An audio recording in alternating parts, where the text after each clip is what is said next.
فراموش نکنید که کمک بکنید. این استودیو خرج دارد عزیزان من، خرج.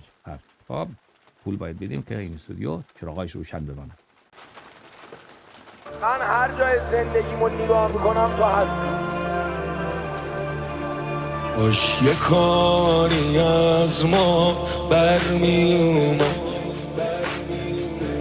کاش دارو بودیم درد نبودیم. مردونه بهت قول دادیم اما ما اون قدام مرد نبودیم. ما اون قدام مرد نبودیم. کاش یار بودیم نه این که سربان، کاش مرهم بودیم نه